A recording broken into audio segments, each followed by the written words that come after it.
Hello साथियों, नमस्कार आप सभी को। कैसे हैं आप लोग? उम्मीद है दोस्त सब लोग अच्छे होंगे। और आज आप सभी का एसएससी सीजीएल का 14 सितंबर का फर्स्ट शिफ्ट का एग्ज़ाम खत्म हो गया है।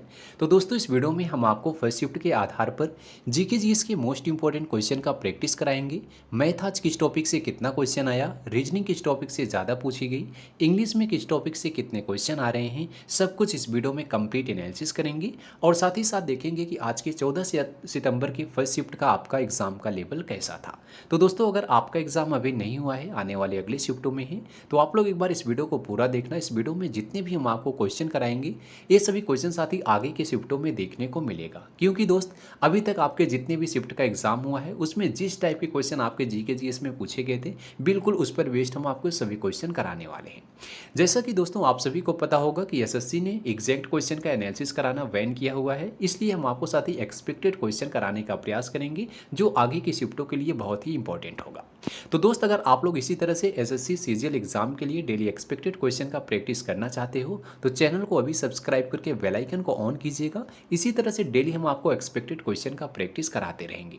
तो आइए बिना देरी के हम लोग स्टार्ट करते हैं आज के पहले क्वेश्चन से। इसमें देखिए, पहला क्वेश्चन आपका पूछा गया है कि बंगाल विभाजन किस वर्ष हुआ था। बंगाल विभाजन अगर पूछा जाए दोस्त, याद रखना, बंगाल का विभाजन, पहला विभाजन जो था 1905 में हुआ था, जिसे लॉर्ड कर्जन द्वारा ब्रिटिश भारत में लागू किया गया था।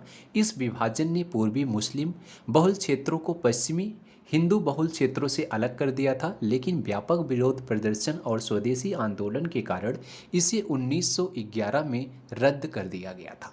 तो बंगाल विभाजन अगर पूछा जाए किस वर्ष में हुआ था, तो आपका जो करेक्ट आंसर होगा वो आपका 1905 आपका बिल्कुल सही होगा। इसको याद रखिएगा दोस्त, आगे की शिफ्टों में क्वेश्चन पूछा जा सकता है। नेक्स्ट क्वेश्चन आपका देखिए पूछा गया है, विश्व में हरित क्रांति के जनक कौन है। तो हरित क्रांति से रिलेटेड आपके एग्जाम में साथ ही क्वेश्चन पूछा जा सकता है, इंपॉर्टेंट क्वेश्चन है, इसको देख लेना। विश्व में अगर पूछा जाए हरित क्रांति के जनक कौन है, तो नॉर्मन बोरलॉग हरित क्रांति के प्रवर्तक माने जाते हैं।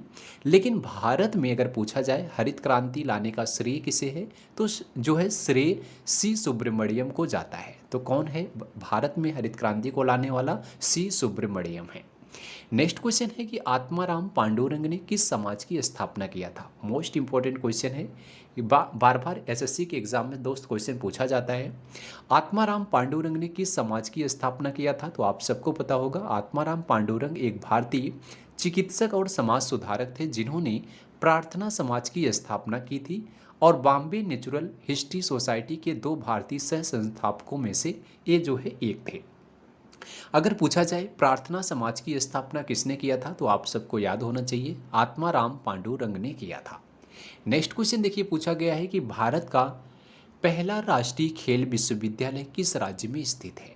अगर पूछा जाए भारत के पहला जो राष्ट्रीय खेल विश्वविद्यालय है ये किस राज्य में स्थित है, तो याद रखना, भारत का पहला राष्ट्रीय खेल विश्वविद्यालय इम्फाल मणिपुर में स्थित है। कहाँ पर स्थित है? मणिपुर में स्थित है।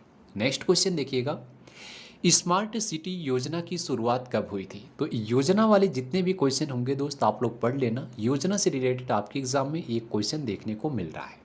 स्मार्ट सिटी योजना इसमें कहा गया है, इसकी शुरुआत कब हुई थी, तो आपको बता दें, भारत सरकार ने 25 जून 2015 को स्मार्ट सिटी मिशन प्रारंभ किया था।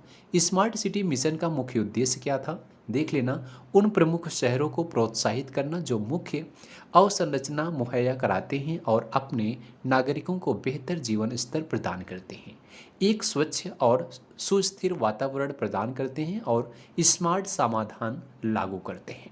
तो पूछा जाएगा स्मार्ट सिटी योजना की शुरुआत कब हुई थी इसकी मिशन की, तो 2015 में इसकी शुरुआत की गई थी। नेक्स्ट क्वेश्चन देखिएगा, विजयनगर साम्राज्य की स्थापना कब और किसने किया था। पूछा जाएगा विजयनगर साम्राज्य की स्थापना किसने किया था या फिर कब किया गया था। तो याद रखना, विजयनगर साम्राज्य की स्थापना संगम वंश के दो भाइयों हरिहर प्रथम और बुक्का प्रथम ने 1336 ईस्वी में की थी। यह साम्राज्य दक्षिण भारत में स्थापित हुआ था। इसका उद्देश्य दिल्ली सल्तनत और बहमनी साम्राज्य के मुस्लिम आक्रमणों का सामना करना तथा हिंदू संस्कृति व मंदिरों की रक्षा करना था। तो इसकी जो है स्थापना किसने किया था, तो हरिहर प्रथम और बुक्का प्रथम ने किया था। कब किया था, जो है 1336 ईस्वी में किया था। नेक्स्ट क्वेश्चन देखिएगा, भारतीय संविधान को कब अंगीकृत किया गया था। भारतीय संविधान को पूछा गया है कब अंगीकृत किया गया था। तो संविधान सभा ने भारत के संविधान को 26 नवंबर 1949 को अंगीकृत किया तथा 26 जनवरी 1950 से यह पूर्णतया लागू हुआ था। तो इसे अंगीकृत कब किया गया था? तो 1949 आपका करेक्ट आंसर होगा।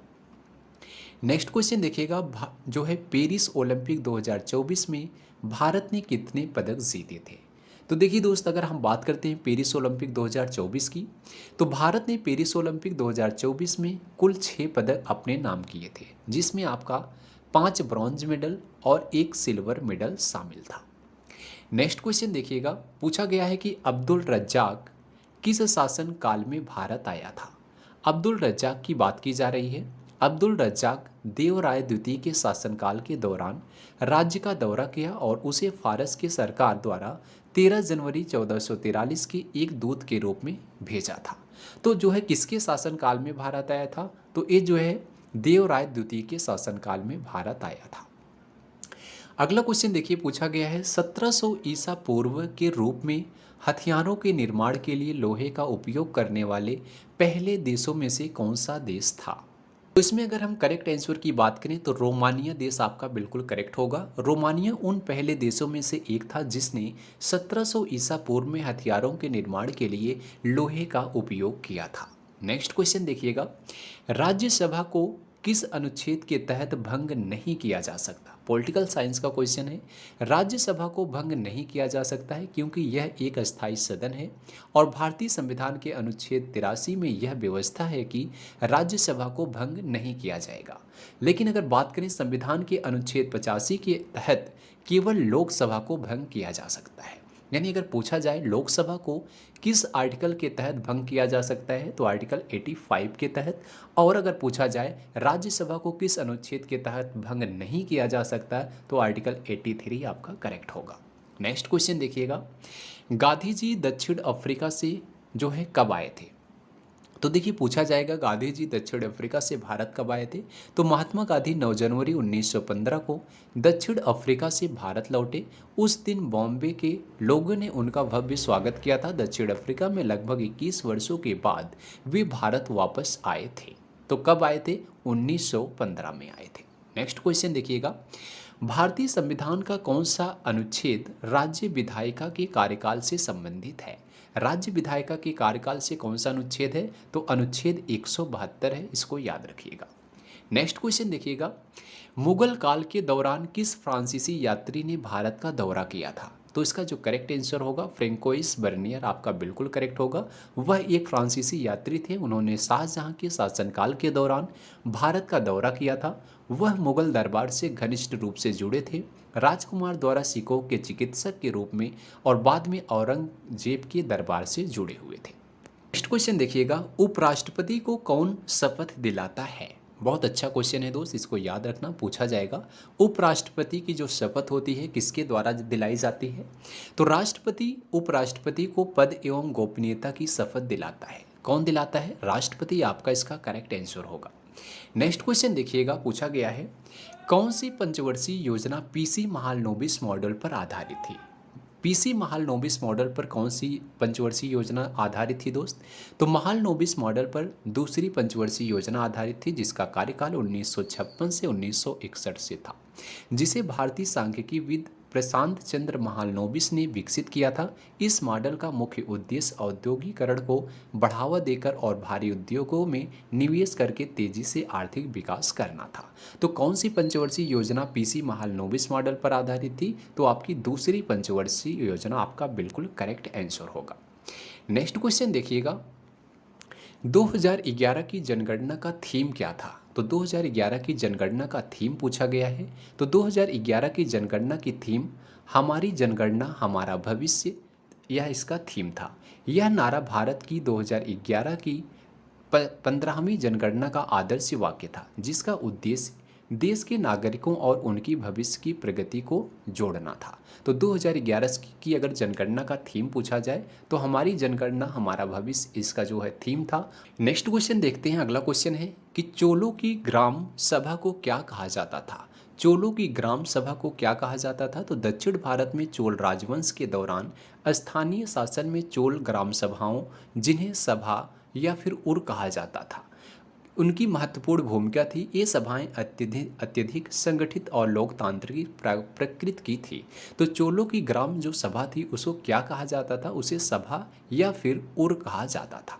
तो दोस्त, ये सभी क्वेश्चन आपके जीके जीएस के हैं। जिस टाइप के क्वेश्चन आपके एग्जाम में एसएससी सीजीएल के एग्जाम में पूछे गए थे, बिल्कुल उस पर बेस्ड हमने सभी क्वेश्चन आपको कराए हैं। जिस जिस टॉपिक से आपके एग्जाम में क्वेश्चन आए थे, जिस जिस सब्जेक्ट से, जैसे आपका history, geography, political science, static GK, current affairs, तो सभी टॉपिक को इसमें हमने कवर कराया है। आगे की शिफ्टों के लिए ये सभी क्वेश्चन बहुत ही इंपॉर्टेंट होगा।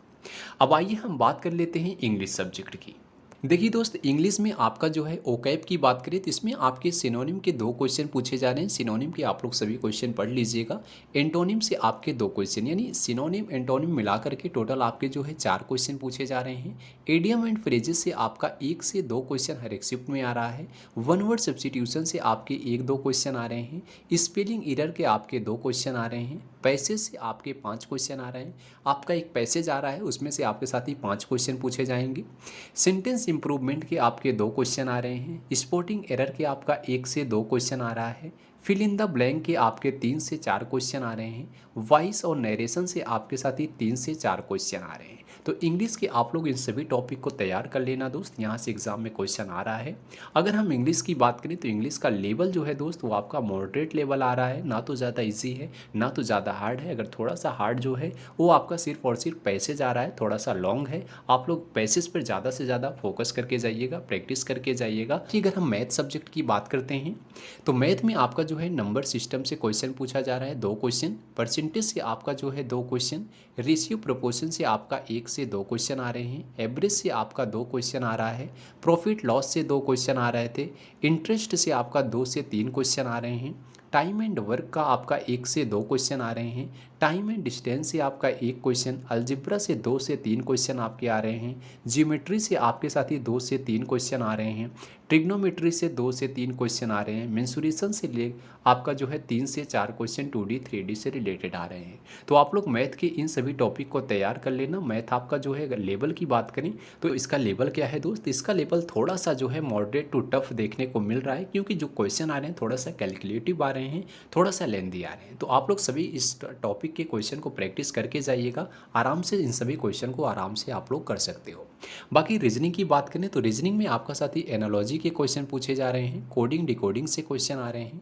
न्यूमेरिकल सीरीज से क्वेश्चन आ रहे हैं। सिमिलरिटी डिफरेंसेस के क्वेश्चन, अर्थमेटिकल रीजनिंग के क्वेश्चन, स्टेटमेंट कॉन्क्लूजन के क्वेश्चन, सीटिंग अरेंजमेंट के क्वेश्चन, वर्ड फॉर्मेशन के क्वेश्चन, डाइस और नॉन वर्बल रीजनिंग से क्वेश्चन पूछे जा रहे हैं। तो रीजनिंग के इन सभी टॉपिक को अगर आप लोग तैयार कर लेते हैं, यहाँ से क्वेश्चन का प्रैक्टिस कर लेते हैं, तो आराम से आप लोग क्वेश्चन को आराम से कर सकते हो। बाकी रीजनिंग के लेवल की बात करें तो इसका लेवल जो है आपका इजी टू मॉडरेट आ रहा है। आराम से आप लोग इसमें क्वेश्चन को कर सकते हो।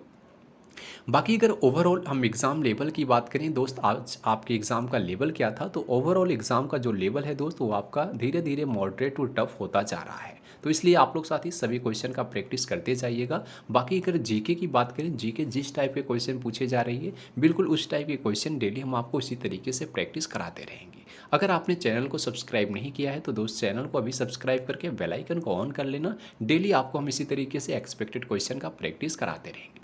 तो दोस्त मिलते हैं अगली वीडियो में। आज के लिए बस यहीं तक। तब तक के लिए जय हिंद, जय भारत।